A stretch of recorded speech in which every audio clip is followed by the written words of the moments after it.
Okay, class, today we are going to be talking about graphing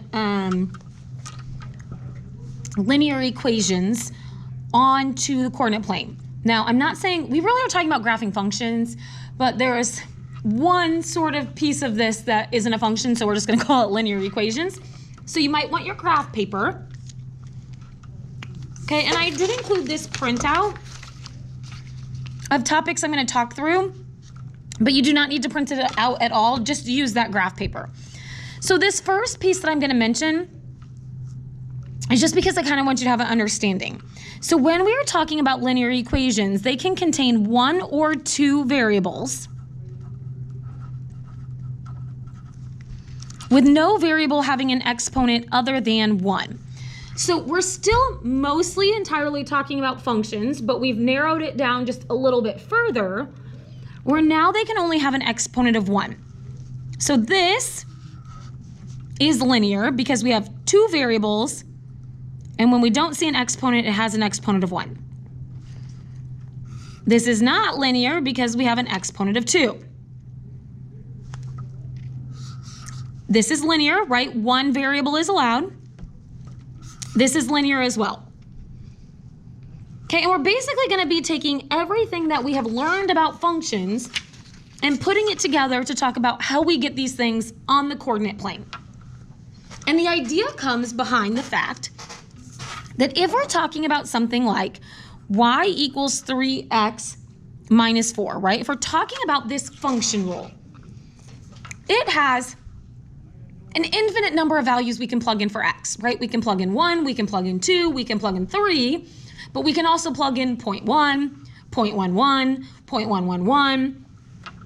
And there's so many that if we were to write them all down in a table, it would be impossible to represent them all. So just like we did with inequalities, we can graph them. But now because there is an x and a y, we don't graph them on a number line, we graph them in the coordinate plane. Okay, and to see what this looks like in the coordinate plane, we're going to go back to our exact properties of functions, and we're going to start by making a table.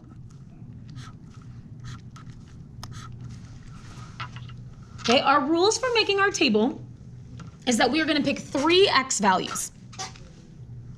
So 3 things that we want to input for x.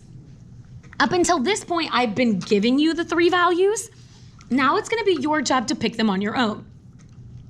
You really could pick anything as long as you don't have any fractions to plot on your graph, so no fractions for an x or a y, and as long as it fits on your graph.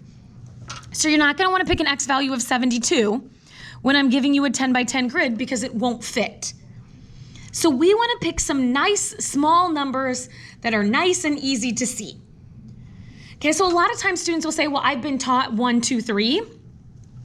And while those are fantastic numbers, okay, there's a little bit more to picking -1, 0, and 1, and that tends to be my preference as to where I go, because then I can see a little bit to the right, a little bit to the left, and this 0 is going to be really important in the long run.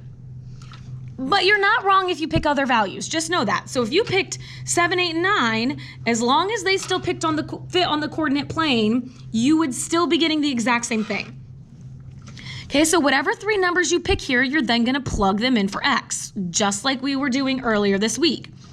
So now instead of saying 3 times x minus 4, right, we'll say 3 times -1 minus 4.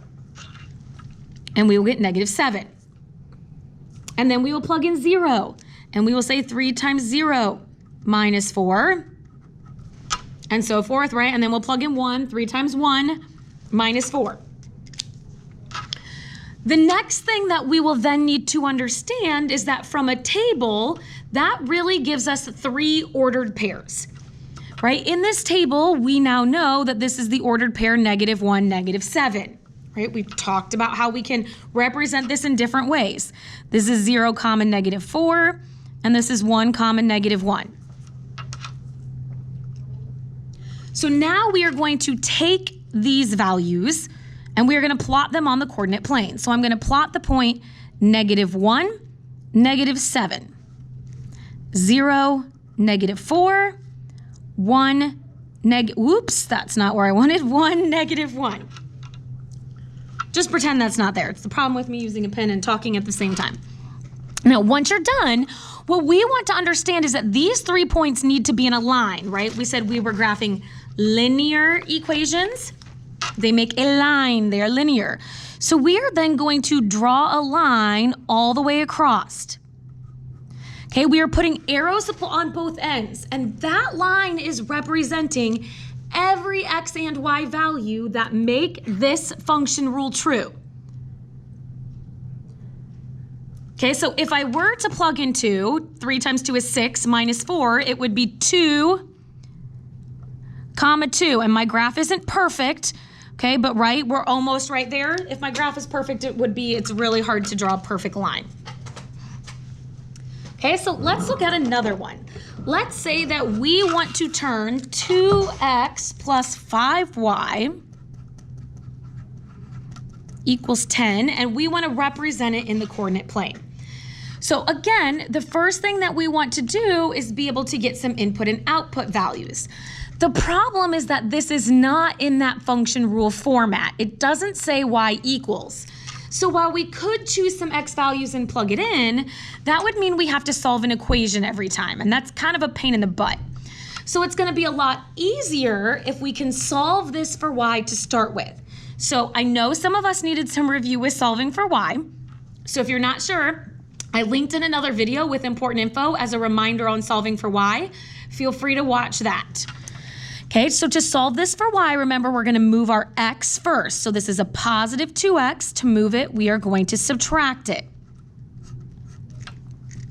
So that says 5y. We have a negative 2x plus 10. Okay, then we're going to undo our multiplication with division.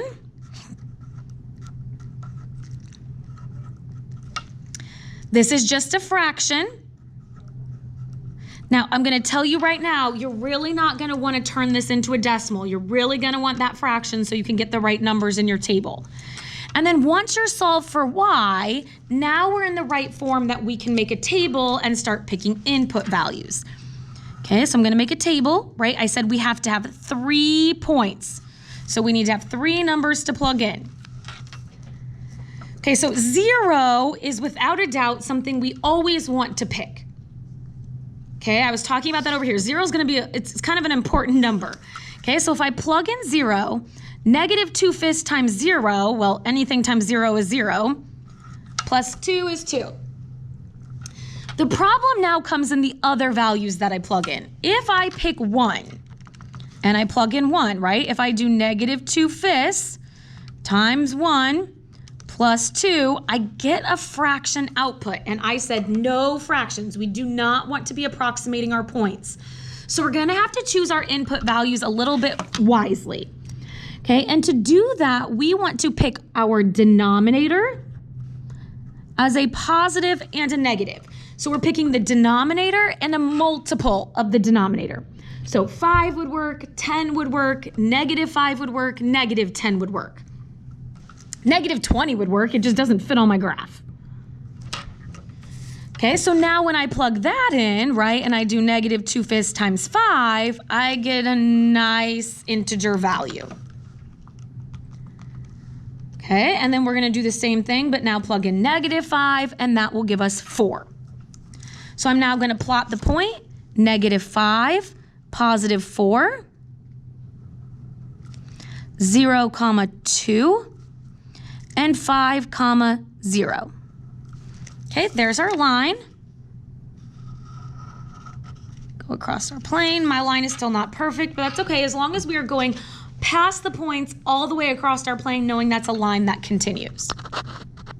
Okay, so one last one just to make sure we're okay. I'm going to move down to the bottom of my paper just so I have more space to write. Okay, we have this weird scenario. I guess it's kind of 2, but they're the same idea. Of what happens if there isn't 2 variables. So what if we have something like x equals negative 3 and y equals positive 3?